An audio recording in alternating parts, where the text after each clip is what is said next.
외로움을 몰아내야 할 이유라는 제목으로 같이 말씀을 나누겠습니다.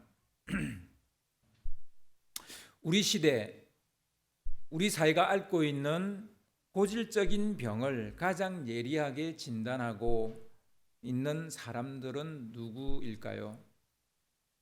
우리 사회가 앓고 있는 고질적인 병을 가장 잘 진단하고 있는 사람들, 우리 사회가 안고 있는 문제들을 최전방에서 적나라하게 고발하고 있는 사람들은 누구일까요? 눈치 보지 않고 우리 안에 골마터진 암덩어리 같은 것들을 적극적으로 알리고 해결책을 제시하는 사람들은 누구일까요? 사회학을 가르치는 교수나 학자들일까요? 저는 아니라고 봅니다. 왜냐하면 그들은 우리가 쉽게 읽고 접근할 수 없는 논문으로 당신들의 뜻을 표현을 하기 때문에 우리가 그 논문 읽을 일이 없잖아요. 그리고 우리가 교실에 또 가지도 않잖아요. 교실에서 가르치니까 사회를 어떻게 진단하는지, 그리고 어떤 문제가 있는지, 또 사회를 어떻게 고발하고 또 해결책은 뭔지 우리가 잘 듣지 못합니다. 요즘 너튜브에서 이제 이런 강의들을 하긴 하지만 이런 강의 구독자 많지 않습니다. 그렇다 보니 사실 사회학을 가르치는 교수나 학자가 우리의 사회 문제를 진단도 해결책도 내놓긴 하겠죠. 그런데 우리가 잘 알지 못합니다. 그렇다면 정치가일까요? 아마 여러분도 별로 정치가가 그런 일을 하고 있다 이렇게 동의하지 않을 거예요. 저도 동의하지 않습니다. 정치가들은 대권을 잡고 집권 여당이 되기 위해 하나같이 포퓰리즘에 빠져 있습니다. 그래서 오직 지지자나 여론에만 귀를 기울일 뿐 우리 사회가 안고 있는 고질적인 문제들에 대해서는 해결하려고 그렇게 덤벼들지 않는 것 같아요. 우리 사회의 문제를 찾아내서 고칠 생각은 없고 어떻게든 표만 얻으려고 하는 듯한 그런 느낌을 받습니다. 그럼 미디어 종사자일까요? 언론사들도 밥줄이 달린 문제이다 보니까 돈이 되는 것만 취재하고 보도합니다. 아예 권력과 야합하고 한쪽으로 치우친 언론사가 다반사입니다. 보수든 진보든 다 그런 것 같아요. 아무도 이 시대에 공영방송의 그 뉴스를 신뢰하지 않습니다. 또 신문도 신뢰하지 않습니다. 그래서 인터넷에 기반을 둔 소셜미디어에 눈을 돌리지만 정보 제공자가 더 많은 조회와 구독을 위해서 필터링을 해서 정보를 제공을 합니다. 그러니 이용자는 자기가 보는 정보만 계속 보게 되고 전체를 보는 눈을 잃게 되어집니다. 그러니 이들도 정확하게 진단했다 말하기도 어려운 거죠. 그럼 종교인일까요? 아마 정치가 다음으로 제일 욕을 먹는 단체가 종교인인 것 같아요. 특히 종교 지도자인 것 같아요.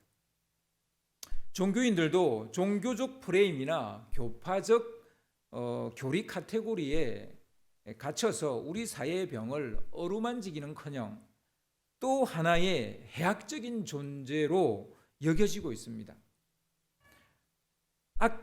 선한 사마리아인 비유에 등장하는 레이인이나 제사장으로 전락하고 말았습니다. 미국의 한 대학에서 선한 사마리아인 비유와 유사한 테스트를 한 적이 있습니다. 몇십 명의 목사들을 선정해서 선한 사마리아인 비유를 본문으로 하는 설교를 준비하게 했습니다. 그리고 그 설교를 해야 하는 장소를 이제 정해진 날에 가게 되는데요. 이 목사들이 이동하는 곳에 도움이 필요한 사람을 미리 배치해 두고 도움을 요청하게 했습니다. 선한 사마리아인 설교를 하기 위해 길을 가는 목사님들이 도움 요청하는 사람들에게 어떤 반응을 보였을까요?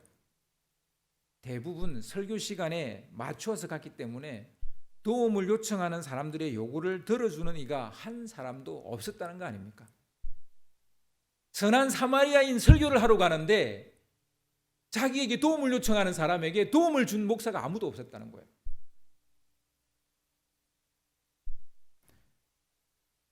우리 시대와 우리 사회의 문제를 가장 정확하게 진단하고 해결의 실마리를 가장 쉽고 효과적으로 전하고 파급력 있게 전하는 자들은 제가 볼 때는요. 제가 보는 시각이니까 여러분 동의 안 하셔도 돼요. 제가 보는 시각은 영화나 드라마 작가 내지는 감독이 아닌가 이런 생각을 해봅니다.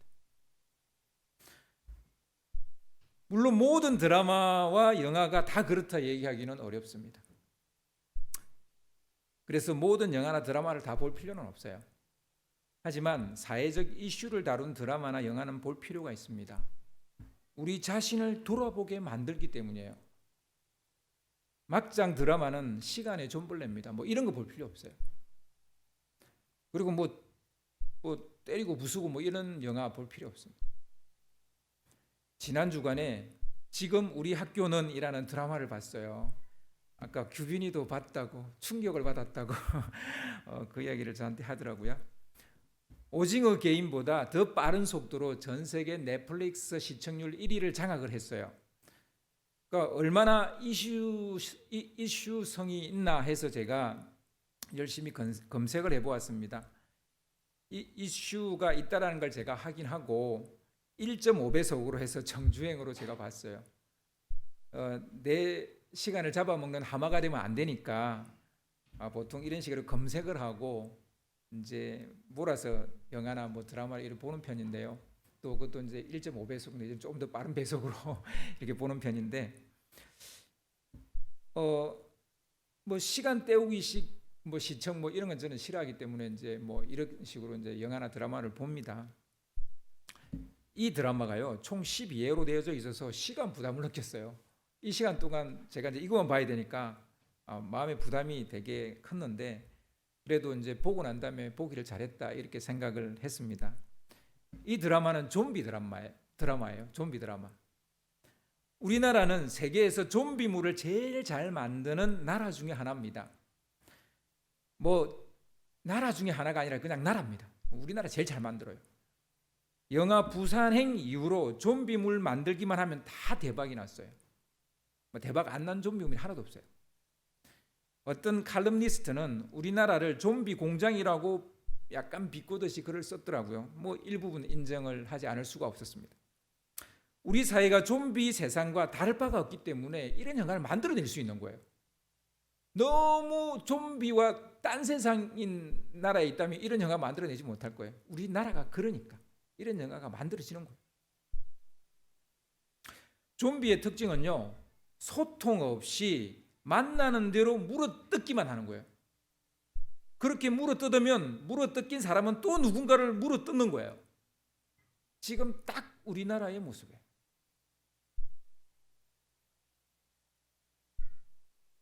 게다가 인터넷 정보 제공자가 이용자에게 맞춤형 정보를 제공하다 보니까 필터링이 된 정보만을 우리는 계속 받게 됩니다. 이런 필터 버블을 자꾸 하게 되니까 진영과 세대와 성별과 뭐 빈부와 뭐 이런 것으로 계속 나눠지고 있는 거예요. 좀비물은 전염된 사람과 그렇지 않은 사람으로 나누는 이분법적 세계관을 가지고 있어요. 딱 우리나라죠. 이것이 바로 우리가 사는 세상이고 우리의 현 주소입니다. 지금 우리 학교는 이 드라마의 핵심 키워드는 저는 두 가지라고 봅니다. 하나는 불신이에요. 불신. 좀비가 최초로 발생한 학교, 그리고 좀비 세상이 되어버린 학교 안에 생존 아이들이 몇 명 있는데요. 이 생존 아이들은 구조를 기다리는데 아무도 오지 않습니다. 그리고 왜 그럴 수밖에 없는지 어른들은 아이들에게 설명하지도 않아요. 그리고 학교는 관심도 없어요. 그러니 아이들은 차츰 어른들을 불신하게 됩니다. 아이들은 스스로 살아남기 위해 처절하게 몸부림치고 좌충우돌하며 자기들끼리도 싸우고 또 살 길을 찾아 나갑니다. 그러면서 점점 더 어른들에 대한 불신이 쌓여가게 되는 겁니다. 어째서 우리 사회는 세대 갈등, 성별 갈등, 빈부 갈등, 각종 갈등들로 마구 뒤엉켜 옴짝달싹할 수 없는 그런 사회가 되어버렸을까요? 지금 우리 학교는 이 드라마는 이것을 적나라하게 파헤치고 있고요. 해결의 실마리까지 제공을 하고 있습니다. 그러니 제가 이런 작가나 감독이 실제 우리 사회 문제를 다루고 있고 또 해결책을 내놓는다 이렇게 제가 말하는 거예요. 그 해결의 실마리가 이 드라마의 또 다른 키워드예요. 첫 번째 키워드가 불신이라면 두 번째 키워드는 뭘까요? 제가 볼 때는 모닥불이에요. 왜? 모닥불이에요. 좀비들에게 쫓기다가 간신히 살아남은 반 아이들이 한 곳에 모이게 됩니다. 이제 그 교실에 갇혀 있게 되는데요. 이들은 같은 학교, 같은 반이었지만 서로를 알지 못했다라는 것을 거기서 알 수 있습니다. 왜냐하면 지금까지 서로에게 길을 닫고 있었어요. 마음을 주지 않았어요. 관심을 보이지 않았기 때문입니다. 그러다 보니 생존을 놓고 서로 생각이 달라서 갈등의 골만 깊어지는 거예요. 심지어 평상시 싫어했던 친구를 살인까지 저지르는 충격적인 일이 벌어집니다. 그러나 이들은 생존을 위해 서로의 생각을 차츰차츰 묻게 되고 각자의 역할을 찾아내고 하나로 뭉쳐가기 시작합니다. 그렇게 똘똘 뭉쳐서 구조받기 위해 건물 옥상으로 가까스로 이동을 하게 됩니다. 그곳에서 구조 신호로 모닥불을 피우게 되는데요. 사실 좀비의 세상이 되기 전부터 학교는 좀비 세상보다 더 지옥 같은 곳이었어요. 자신의 일이 아니라는 이유로 집단 따돌림이 일어나도 다 모른 척 했어요. 선생님도 교장 선생님도 이런 문제가 터지면 덮기에 바빴습니다. 이런 지옥 같은 세상에서 따돌림 당하는 이들을 도와주려고, 특히 따돌림 당하는 아들을 도와주려고 그 학교의 과학 선생님인 아버지가 아들에게 뭔가 용기를 심어주려고 그래서 만든 바이러스가 이 좀비 바이러스였어요. 어쩌면 좀비 바이러스가 세상을 지옥으로 만든 것이 아니라 지옥 같은 세상에서 깨어나게 했는지도 모르겠어요. 좀비에 감염되어 좀비 세상이 되기 전에 학교는 이미 지옥이었다는 얘기예요. 좀비 지옥보다 더한 입시 지옥이었고 따돌림 지옥이 판을 치고 있었던 그런 곳이었습니다. 외로운 군상들이 모여있는 집합체였다고요. 선생님도 아이들 사랑하지 않아요. 아이들도 아이들끼리 서로 사랑하지 않아요. 서로에게 관심 없어요. 외로운 군상들의 집합체. 근데 비단 이게 학교뿐이겠어요? 우리가 사는 세상이 그렇지 않습니까? 심지어는 교회도 그렇지 않을까요? 아무튼 아이들은 살아남기 위해 옥상에서 모닥불을 피우고 서로 둘러앉아서 이야기를 나누기 시작합니다. 그들은 태어나서 처음으로 자기의 마음을 누군가에게 털어놓기 시작하는 거예요. 바로 그때 아이들 사이에 가로막혀 있던 벽들이 무너지기 시작합니다. 심지어 좀비에 물린 반장까지도 친구로 보듬어 안습니다. 이 드라마의 엔딩 장면이 모닥불인 이유도 바로 여기에 있다고 봅니다. 고립되어 외로움에 병든 우리 사회를 치유할 수 있는 진정한 약은 옹기종기 모여 앉아 마음을 나누게 하는 모닥불이 아닌가, 저는 그런 생각을 해보았습니다. 스마트폰은 초연결 시대를 낳았지만 더 깊은 고립과 격리의 세상을 만들어냈어요. 집에 가도 다 자기 폰만 보고 앉아있지 가족이 들어오는지 나가는지 몰라요. 심지어 밥을 먹으면서도 폰을 보고 있어요.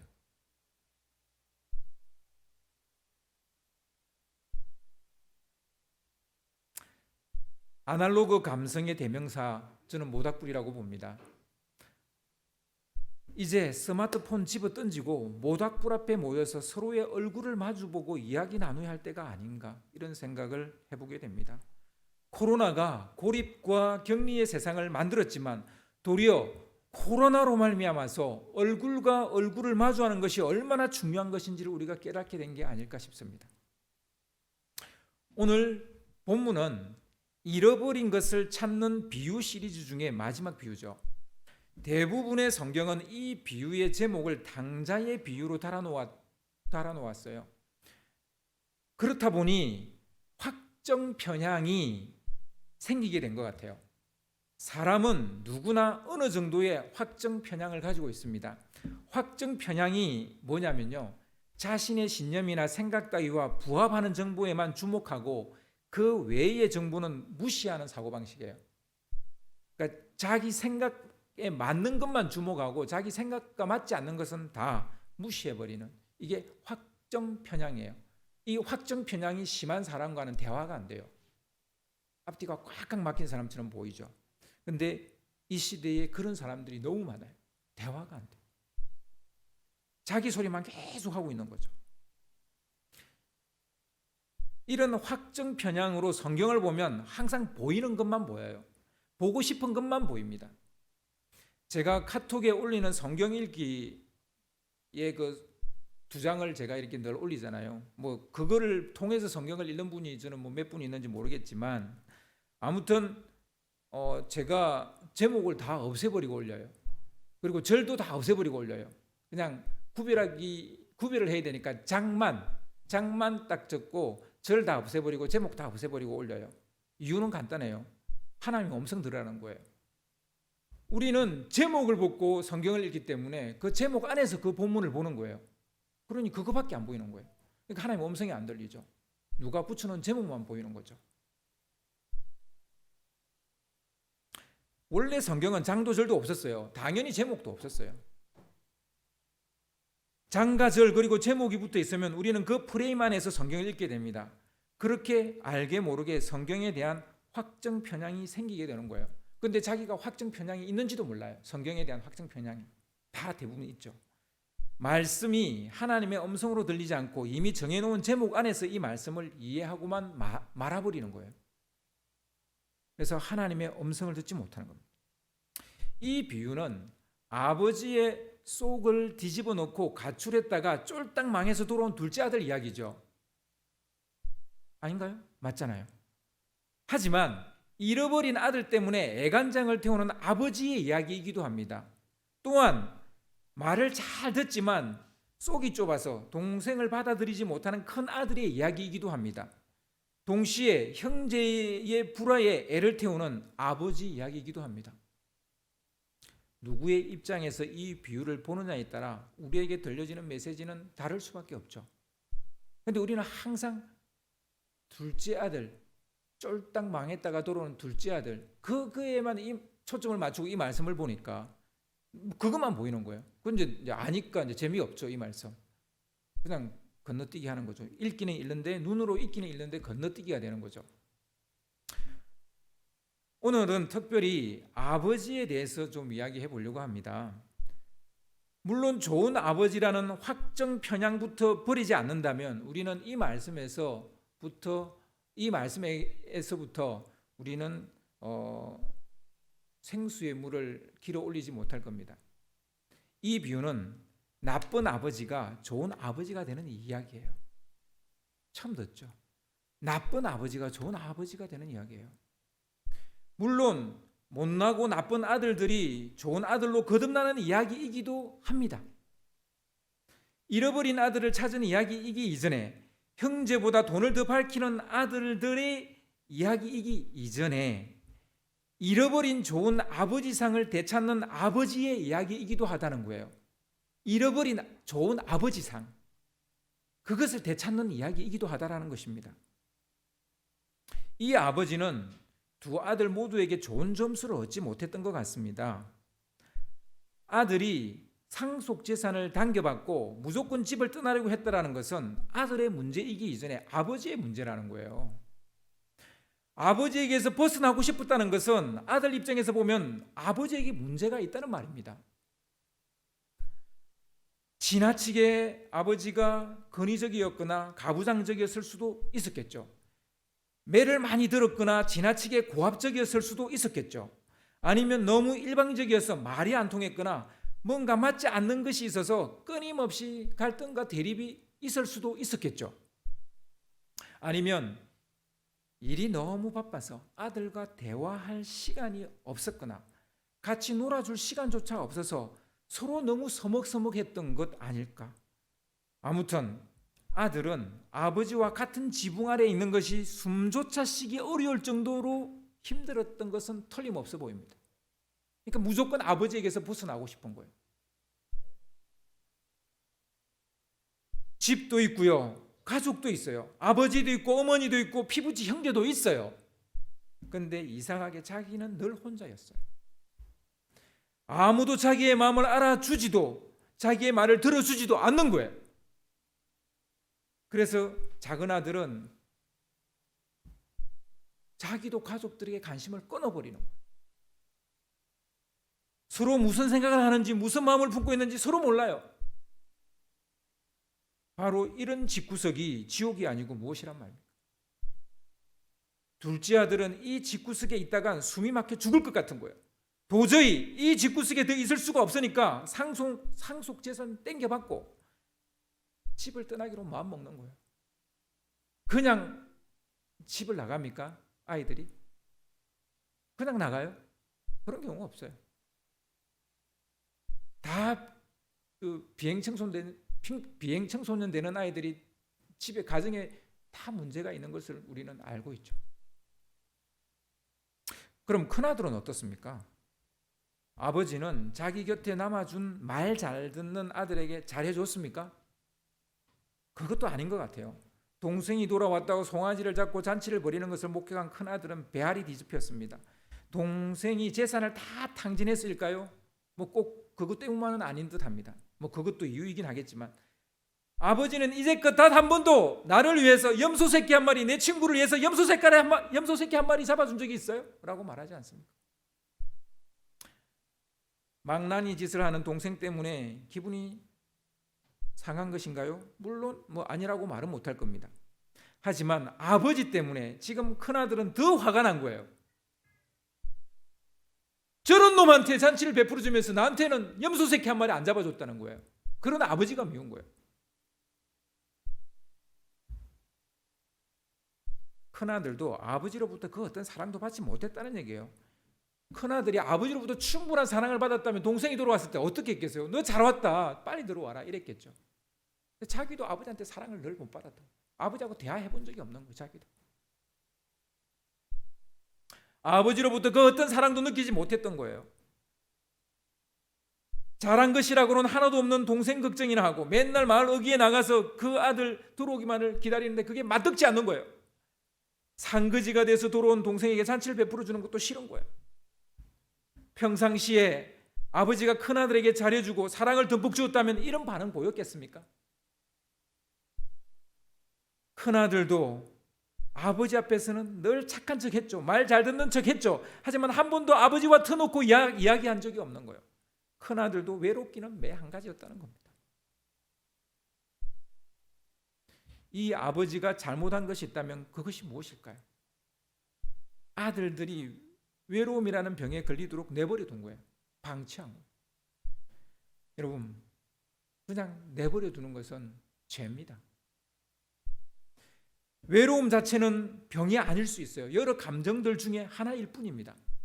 그러나 외로움이 쌓이고 쌓이면 치명적인 심리적 질병을 일으키고요, 신체적 질병까지 일으킨다고 뇌과학자들은 이야기하고 있습니다.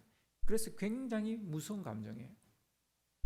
더 나아가 이것이 내 개인의 마음과 몸만 망가뜨리는 게 아니고요, 가정과 사회를 병들게 합니다. 가정을 파괴시키고 사회를 병들게 만듭니다. 사회적 질병이라는 거예요. 외로움은 사회적 질병의 원인이 된다는 거예요. 천국의 대표적인 얼굴이 관심이라면 지옥의 대표적인 얼굴은 무관심으로 인해 발생한 외로움이라고 볼 수 있습니다. 우리가 살고 있는 시대는 초연결 세계입니다. 하지만 그 어느 시대보다 격리되고 외로움에 치를 떨고 있는 시대입니다. 외로움을 방치하게 되면 단순히 심리적인 고립감만 생기는 게 아니에요. 서로를 공격하는 외로운 생지가 되고 맙니다.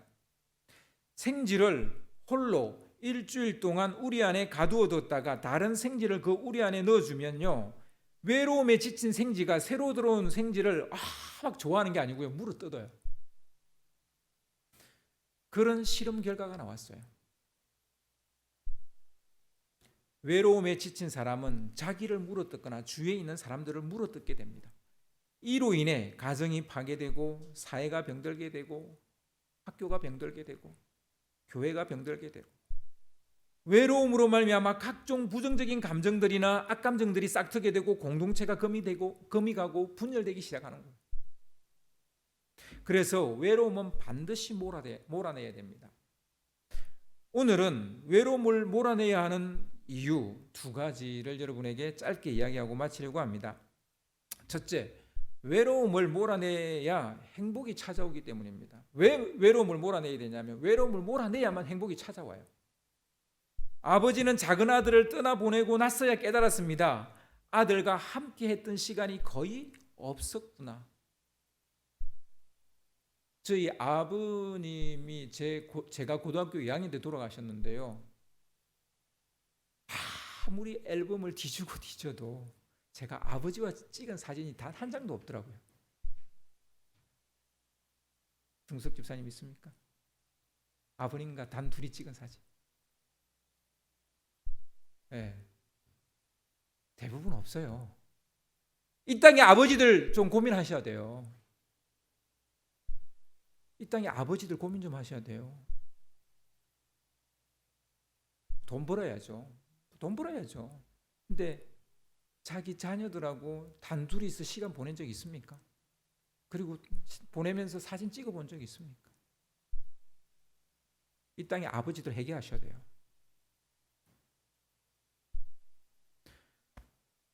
전 우리 아버지 좋아하지 않았어요.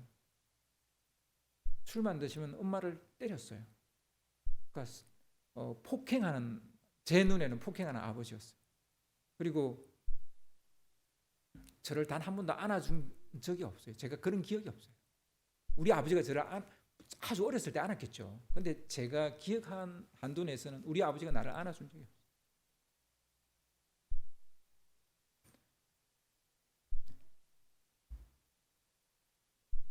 저도 왜 아버지의 손을 잡으려고 하지 않았을까요? 왜 아버지 앞에 안기지 않았을까요?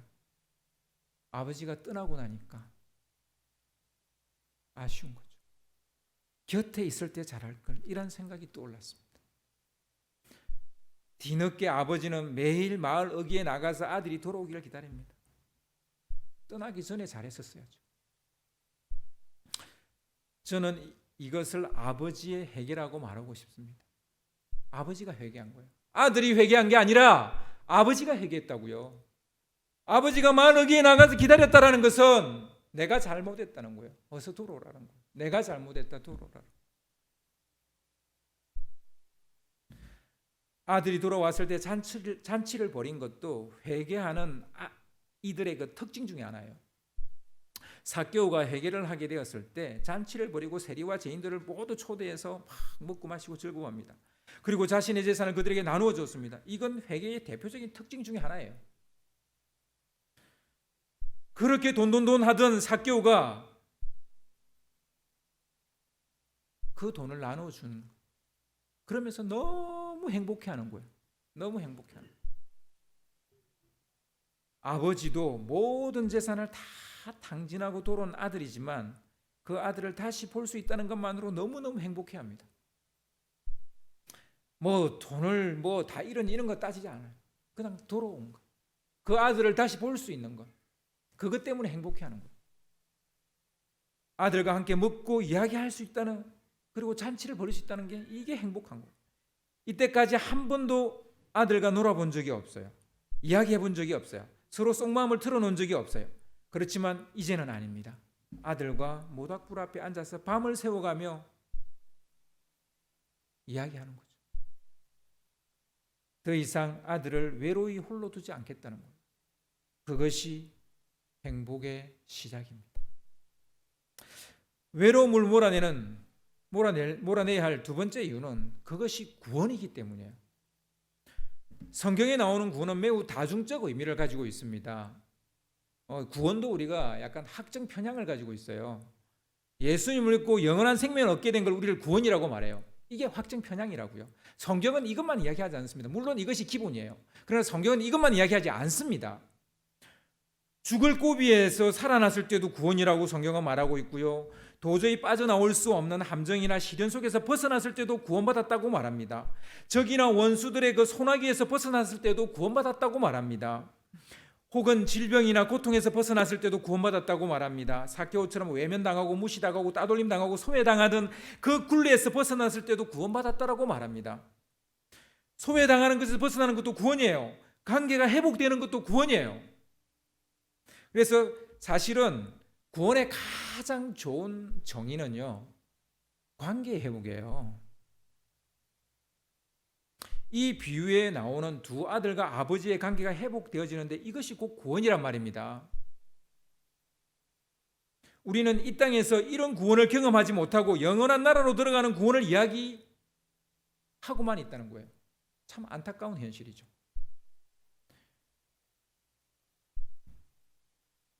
우리 심령 안에 또아리 틀고 있는 외로움을 쫓아내는 것도 구원받는 일인 것을 여러분 믿으시기 바랍니다.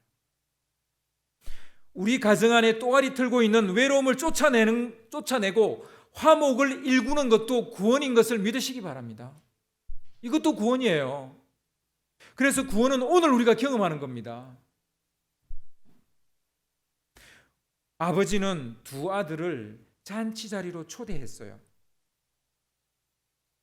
작은 아들을 위해서 잔치 벌였지만 큰 아들도 그 잔치에 들어오게 했어요. 두 아들과 모닥불 앞에 앉아서 오손도손 밤을 새워가며 이야기했을 겁니다. 교회 예배는 잔치 자리죠. 모닥불 앞에 모이는 자리입니다. 가족이 한자리에 모여 오손도손 먹고 마시면서 이야기하는 자리가 교회입니다. 제가 그리는 교회는 그렇습니다. 그렇게 가족 안에 있는 서먹함과 외로움을 이렇게 몰아낸다면 그것이 그날 우리가 경험한 구원이에요. 여러분, 부부 사이에 늘 같은 방에서 같은 이불 덮고 자고 있지만 외롭지 않습니까? 이 인간이 옆에 있는데 여전히 외롭단 말이에요. 같은 집에서 자고 먹고 한다고 부부예요. 그 외로움을 서로 들어줘야 부부죠.